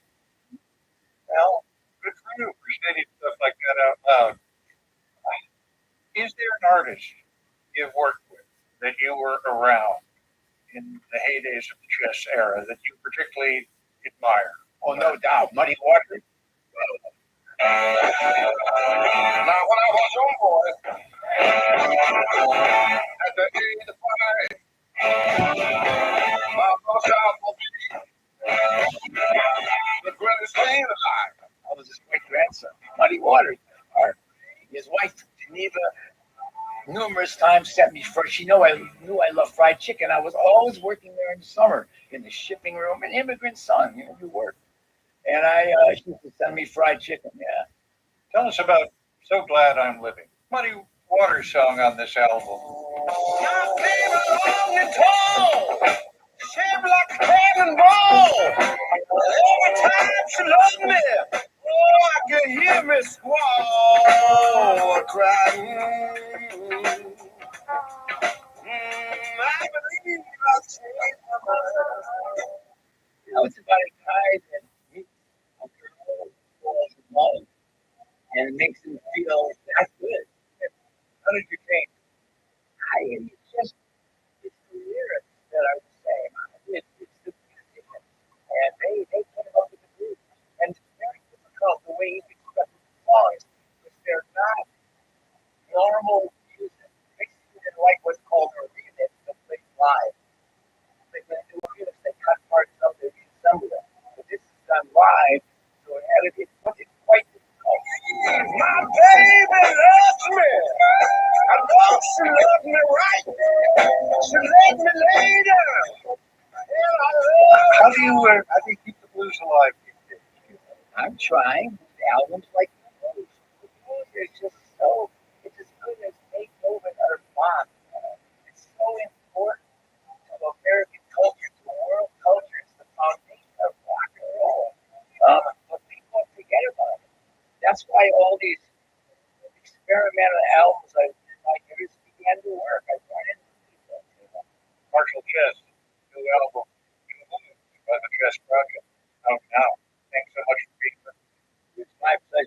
you so much.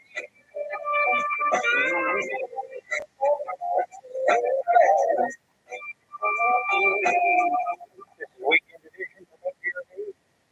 I'm Scott Simon.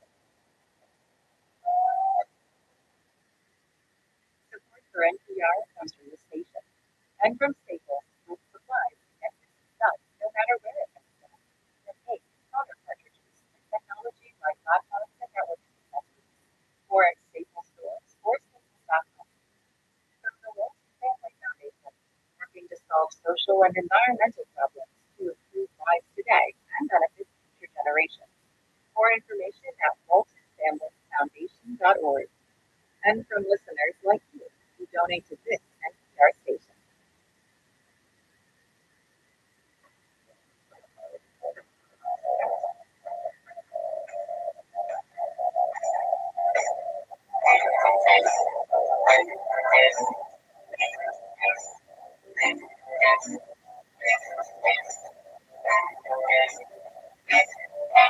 Public Community Radio and this program are supported by the Corporation for Public Broadcasting, www.org.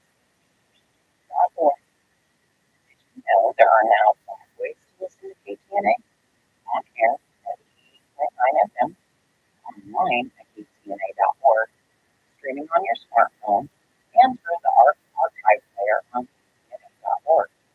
If you have smart speakers, you can tell them to play KTNA. So many ways to enjoy our local, state, and national programs.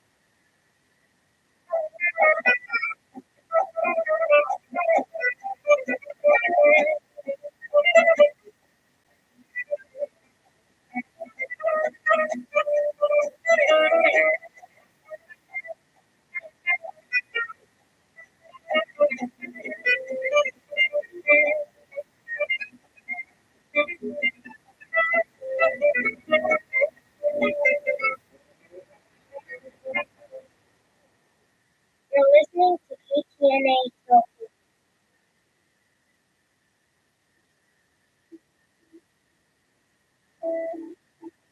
What does a librarian use for fishing? Bookworms.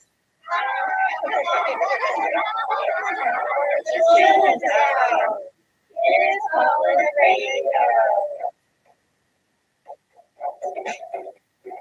I'm your favorite book. I'm your favorite book. I'm your favorite book. I'm your favorite book.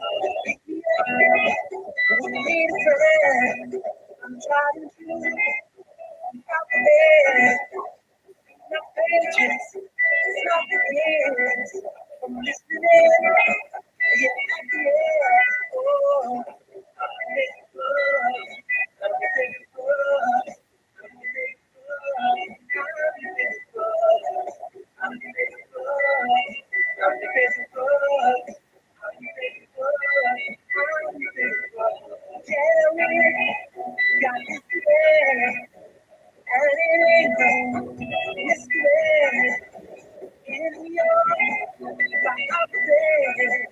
Singing with me like poetry.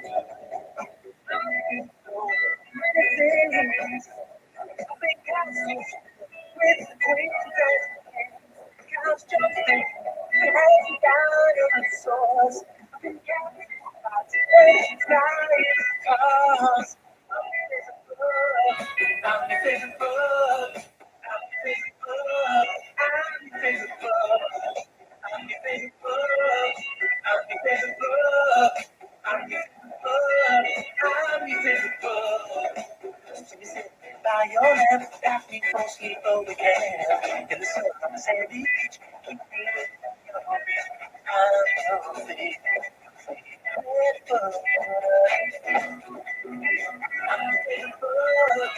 I'm your favorite book. I'm your favorite book. I'm your favorite book. I'm your favorite book. I'm your favorite book. I'm your favorite book. You turn the page, everything's okay. I got you, you got me. Another chapter in the story. Fine, in love and everything is fine. I got you, you got me. Yeah, you got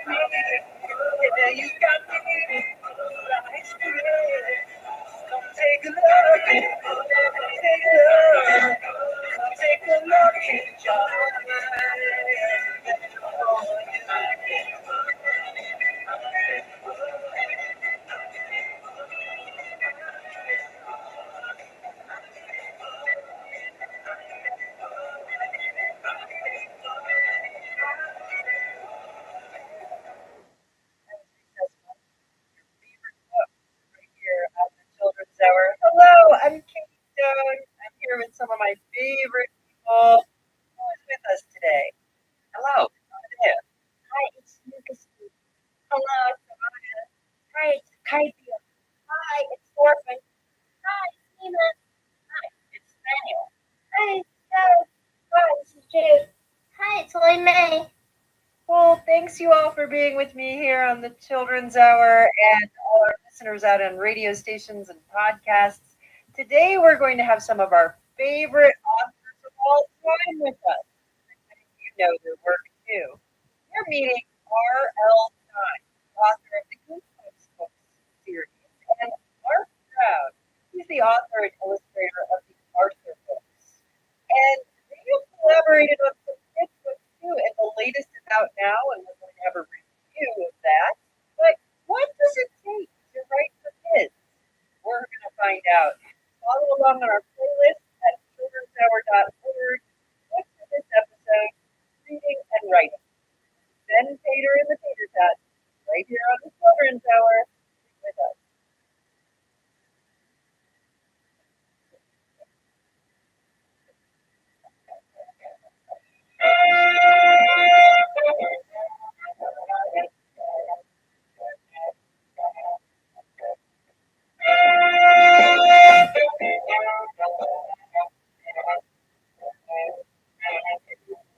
Can you write a song about rock? Can you write a song about rock?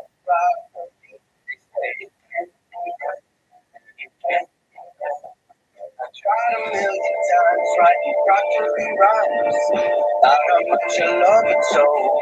I keep trying to stab paper and pen, but the universe always seems to tell you no.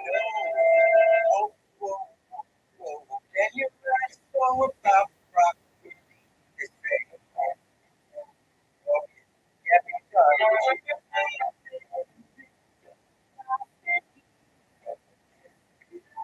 It just can't be done. Every time I sit down to try to write a song, even those facts on the page, something seems to treat me wrong. And nothing to say.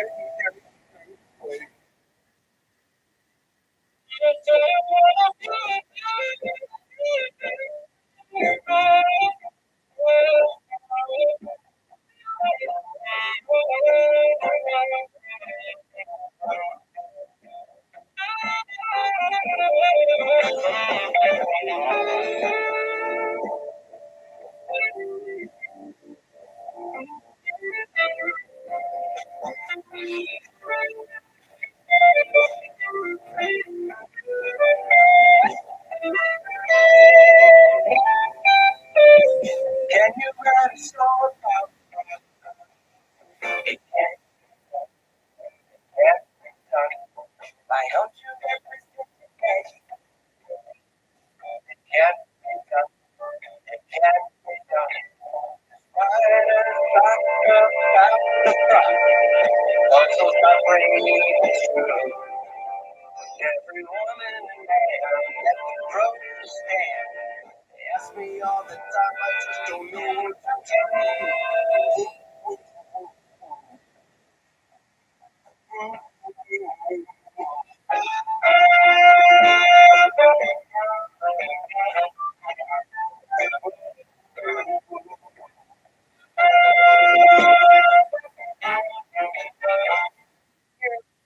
Children's Hour, that was Ben Pater and the Pater Tot. And we are joined today by some of the most beloved children's authors of all time. First, the author of more than 100 Goosebumps books, R.L. Stein. Hi. And the author of the Arthur books and TV series, Mark Brown. Hi. Well, we're so delighted you're with us today at the Children's Hour, and the kids have a ton of questions for you. So let's start with Amadeus. How did each of you get your start in writing? Well, I started when I was 9 years old. I was this weird kid sitting in my room typing all day. And I just somehow knew when I was 9 that I wanted to be a writer. My parents didn't understand at all. My mother used to stand outside the door and she'd say, "What are you doing? Stop, what's wrong with you? Stop typing, go outside and play." And I'd say, hey, it's boring out there. I just kept at it. I knew that. I don't know why. Why did I like it so much? Yeah, it worked out for you, Bob. It's a living.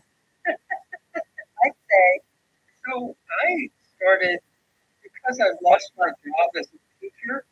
I was teaching in a college in Lowe's, and my son was born, and he liked bedtime stories. And I came home from the night when I knew I didn't have a job anymore, and he said, "Dad, will you tell me a bedtime story?" And I said, "I don't really feel like it. I just lost my job. I'm really depressed." He said, "Oh, Dad, maybe it'll make you feel better." And he was right. And so I don't know why, but I started thinking alphabetically about animals, and aardvark popped out. And then he wanted to know his name. And then I thought about, if I were an aardvark, what would I have as a problem? And it would definitely be my nose. So that's how the first book happened. And then it turned into a series. And then it turned into a TV series. And maybe a movie. And so I'm kind of embarrassed about talking about that. Why? Because it's success that happened too soon. And I still don't think of myself as a writer. I think of myself as an illustrator. But I grew up with a great grandmother and a grandmother who told us stories whenever we wanted them. And I think that gave me the confidence to make up stories. I think this crew has a lot of grandmothers who tell them stories. That's great. When you published the first Arthur book, Arthur's Nose, did you change anything from the bedtime story you told your kid? It was pretty much the same. And may I ask you a question? Who's your cat that's walking from the bed behind you? That's Crookshanks. See, I tried to get her out of the video, but I guess she went over there instead. Dude, she could have some questions. That's pretty cute, Thorfinn. So Lily May is having a hard time connecting here on Zoom, and she asks a question on the chat. Do you put a part of your personality into your characters? I hope not. My stories are all monsters. They're all frightening. I hope there's none of my personality in there. I am part of Arthur. I feel like I'm part in my books. My sister Bonnie became Francine. I combined all three of my little sisters to make CW. My best friend became Buster and the Brain, two of my best friends. And Mr. Ratburn was my 7th grade algebra teacher. And my biggest fear was, will I be sued for this work that I've done? Why? I got a letter from Mr. Ratburn after I started doing the Arthur books, and I thought, oh no, he's really angry. And I opened it up, and I was shocked. He was like so nice, unlike what he was like when he was my teacher. And he said he was visiting elementary schools in Erie, Pennsylvania, where I grew up, and talking to kids and reading books and talking about the importance of reading. And I thought, wow, it was like a total 180-degree turnabout for him. Wow. That's Mark Brown. He's the author and illustrator